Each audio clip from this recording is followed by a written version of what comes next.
Hello everyone, मैं मृत्युंजय कुमार आज आपके साथ एक बहुत इंपॉर्टेंट पॉइंट को डिस्कस करने जा रहा हूँ। ये अक्सर कहा जाता है जो इंडस्ट्रियली कॉन्सेप्ट इस्तेमाल होता है, जनरली उसका कनेक्शन स्कूल में पढ़ाए जाने वाले टॉपिक्स या स्कूल में पढ़ाए जाने वाले कॉन्सेप्ट्स जो हमारे सिलेबस में है उससे कहीं ना कहीं डेविएशन रहता है। ऐसा क्यों होता है और एक आध एग्जाम्पल से मैं उसे समझाने की कोशिश करूँगा। तो एक्चुअली मैं कहूँ तो प्रैक्टिकल वर्ल्ड, इंडस्ट्रियल और थ्योरेटिकल वर्ल्ड जो हम स्कूल में पढ़ते हैं उसके बीच में गैप क्या है, मैं आज आपको समझाने की कोशिश करूँगा एक एग्जाम्पल के थ्रू। ओके, हम अपने डेली टू डेली लाइफ में कई सारे एक्टिविटी को करते हैं और हम उस जो भी एक्टिविटी हम कर रहे होते हैं उसको किसी न किसी स्केल में रिप्रेजेंट करते हैं। जैसे हम कुछ सब्जी खरीदते हैं या कोई सामान खरीदते हैं, कई सारी चीज़ों को वजन से खरीदते हैं तो हम उसे ग्राम या केजी में रिप्रेजेंट करते हैं। अगर बहुत ज़्यादा है तो क्विंटल, है ना, टन में भी रिप्रेजेंट करते हैं। बट वजन को नापने के लिए हमारे पास कोई एक सिस्टम है। जैसे हम जिम गए तो कितना वेट लिफ्ट किया हम उसे मेजर कर सकते हैं, है ना, केजी में।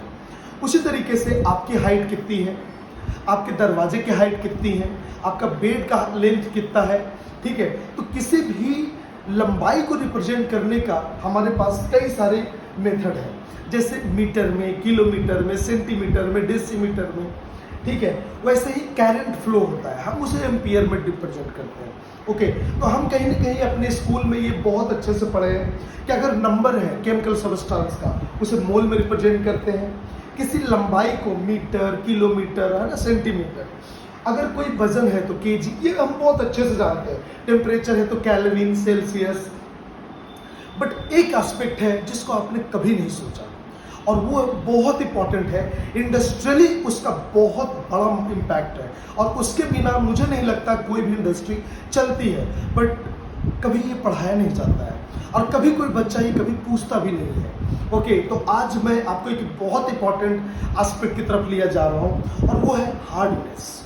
जैसे आप मोबाइल स्क्रीन खरीदते हैं, ग्लास खरीदते हैं, कपड़े खरीदते हैं, कुछ भी खरीदते हैं तो आप सॉफ्टनेस या हार्डनेस के लिए बहुत वरी होते हैं। अगर सपोज कोई ज़्यादा हार्ड मटेरियल टूटेगा नहीं, ठीक है, ये हमारी रिक्वायरमेंट प्रोडक्ट वाइज बदलती है। अगर कपड़ा है तो हम सॉफ्टनेस की तरफ जाते हैं। मैं इसका कुछ इंडस्ट्री, जैसे कोई ग्लास है तो जितना लेट टूटेगा उतना, दूसरी बात अगर हार्ड है तो स्क्रैच कम लगेगा। तो कोई भी इंडस्ट्री बगैर हार्डनेस के नहीं चलती है। और कभी सोचा हार्डनेस की यूनिट को कभी पढ़ाई ही नहीं गई, ना कोई इसके बारे में बात करता है, क्योंकि ये इंडस्ट्रियल एस्पेक्ट है और इसे वही पढ़ा सकता है जो खुद इंडस्ट्री में काम किया हो, जो प्रैक्टिकल वर्ल्ड से एक्सपीरियंस लेकर आया हो। ओके, तो मैं कुछ पॉइंट्स को डिस्कस कर, जैसे कि कपड़े खरीदते हैं तो आप सॉफ्टनेस के लिए आप बहुत चिंता करते हैं, सॉफ्टनेस अच्छा होगा तो कंफर्ट लेवल अच्छा होगा। ओके, क्या आप कभी हार्ड फैब्रिक लेना चाहोगे कपड़े? नहीं, ठीक है। एक मैं एग्जांपल देता हूँ जिस इंडस्ट्री का मेरा एक्सपीरियंस है। मैं इंडिया के नंबर 1 कंपनी में काम करता था जो धागे बनाती थी, उसका बहुत बड़ा नाम है।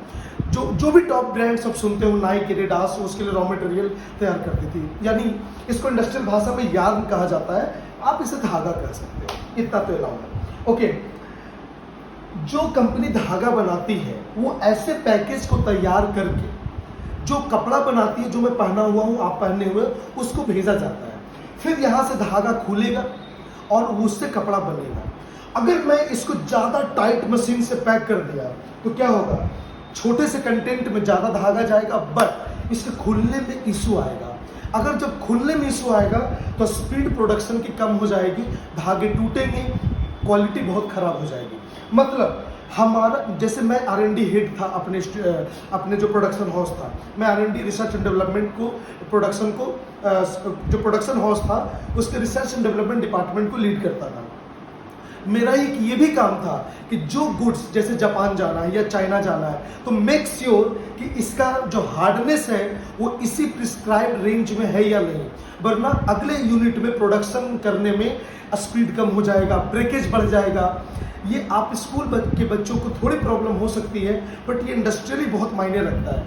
ओके, जैसे आप कॉमन भाषा में सुनते हैं सबसे हार्ड कौन होता है? डायमंड, आप अक्सर बोल देते हो, ठीक है। जैसे आप एग्जाम्पल के तौर पे जा सकते हो, जो कील, नेल हम इस्तेमाल करते दीवार में उसको इंसर्ट करने के लिए, उसके हार्डनेस 7 है और जो हम नाइफ इस्तेमाल करते हैं उसका हार्डनेस 6 है, ठीक है, बट किस यूनिट में हम इसको कैसे रिप्रेजेंट करेंगे, किस यूनिट में हम, जैसे कि कोई चीज़ लंबा है तो हम उसे बोलते हैं उसका इतना मीटर, उसका इतना कम मीटर, तो इसे कैसे रिप्रेजेंट करेंगे। तो मैं जिस इंडस्ट्री में था मेरे पास एक डिवाइस हुआ करता, एग्जैक्टली यही हुआ करता था। मैं उसके ऊपर उसे रखता था और प्रेस करता था, इसमें एक लोड है और उसके हिसाब से रीडिंग आती थी और हमारा डायरेक्शन था कि इसी यूनिट को हमें मेंटेन करना है कि इस रेंज में हार्डनेस रखनी है ताकि हमारा जो ऑर्डर हो वो रिजेक्ट ना हो, ठीक है। तो जनरली जो यूनिट होता है हार्डनेस का, वो जो मैं देखा हूँ, दुनिया बहुत बड़ी है, ठीक है। सोल और विकर्स जनरली ये यूनिट मैं इस्तेमाल करता था। हर इंडस्ट्री का अपना अलग हो सकता है या कई और, बट मेरा सोच देना एक काम था। आप सर्च कीजिएगा, आज इंफॉर्मेशन का दौर है, आप कहीं से भी इंफॉर्मेशन विड्रॉ कर सकते हैं। तो ब्रिनेल, ठीक है, रॉकवेल, बहुत सारे ऐसे यूनिट है, मोह कई लोग इस्तेमाल करते हैं, बट मैं इस्तेमाल किया हूँ सोर और विकर्स। क्या आपको रियली में हार्डनेस के बारे में कभी सोचा था? ओके, हर चीज में हार्डनेस मायने रखता है, इंडस्ट्रियली, कॉमर्शियली, बट हम स्कूल में कभी पढ़ाया नहीं जाता है। ओके, सो जरूर इस पे सोचिएगा। क्या आपने ये चीज पहली बार सुना? कमेंट बॉक्स में जरूर बताइएगा। ओके, तो मैं आपको अगले ही किसी और इंटरेस्टिंग एस्पेक्ट में, जो प्रैक्टिकल वर्ल्ड यानी इंडस्ट्रियल वर्ल्ड और स्कूल के पढ़ाए जाने वाले किताबी कॉन्सेप्ट में जो गैप है, ऐसी कुछ नई और इंटरेस्टिंग फैक्ट के साथ, और फैक्ट नहीं, प्रैक्टिकली यूज होने वाले कॉन्सेप्ट के साथ अगले वीडियो में मिलूंगा। तब तक के लिए बाय।